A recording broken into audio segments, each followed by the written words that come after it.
Welcome, my name is Adrian Beret. I'm a physiotherapist in Australia. I'm documenting the journey taking over a barely profitable physio clinic and building it into, hopefully, a thriving, ongoing business concern. Today I'm going to discuss a bank guarantee that we signed during the week. What is a bank guarantee? Why do you need it? And why was ours such a hassle? So a bank guarantee is a term deposit that you take out for the lifetime of a lease, and in our case it was for an amount of 3 times 3 months worth of rent.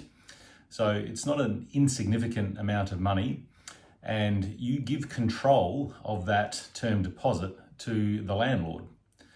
You can't touch it. You potentially could revoke it, but it's very difficult. The landlord really is the only one that has access to that money, and you basically give them permission to use it if they need to recoup any costs from you because of something that you've done that they don't want you to do.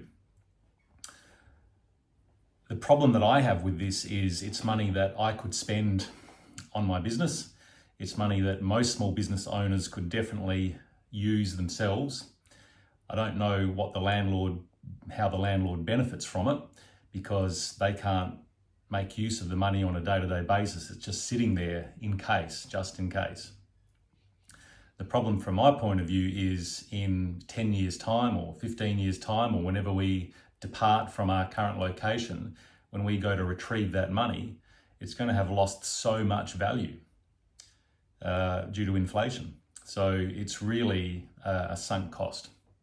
In 30 years of running various different physiotherapy clinics, I have never needed to produce a bank guarantee before.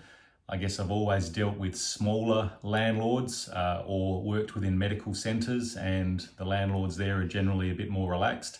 But in this case, we're going into a larger suburban shopping centre, and they play by the rules. I guess they've been burnt before. They've had people that have not paid rent, have left the premises in a state of disrepair, so they've had to call on the bank guarantees in the past, and the leasing agent simply dismissed the idea that we'd be able to get around it. So he said it's not going to happen. So I've never produced a bank guarantee in the past. I contacted the bank and said, what's the process? And they said, well, you need to make sure that these funds are available in your account. We'll create this term deposit. It'll transfer to a guarantee, and you need to come and pick it up. And I said, what do you mean pick it up? Can you email it to me? And they said, no, it's a piece of paper and you have to collect it. And I said, so you can't do it electronically? No, it's a piece of paper, it's a certificate, and it's very valuable, and if you lose it, you have a problem. I said, well, what are you talking about? He said, well, if you lose this bank guarantee, you'll need to sign a statutory declaration to explain what's happened, and there's no other way you can get that money back. Here is why the bank guarantee caused us so much drama in the last fortnight. We have a quote for the fit out of the new premises, which is a 6-figure sum. We don't want to commit to the quote until we are assured that we will get a loan to pay for the fit out. We cannot get the loan until we produce the lease documents. We cannot produce the lease documents until we provide the bank guarantee, the physical copy of the bank guarantee. Now, I'm busy, the people in the bank are busy, the leasing agent is busy. But we've got to get this physical certificate into the leasing agent's hands. So we've arranged a time for him to come out. He's collected the document. We've finished signing the lease papers. He said he'd finalise everything and he would get back to us. So the next week, he's contacted us and he said, the terms of the bank guarantee are wrong. Next to the word purpose, the bank has simply written lease, rental agreement, but there's a very specific address that has to go there. And the bank didn't follow the instructions. I gave them very clear instructions from the leasing agent as to what they had to write, and they didn't do it. So this has already cost us nearly a week. We've got 10 weeks to go and counting. So we went back to the bank and said, this isn't correct. Can you redo it? And they said, yes.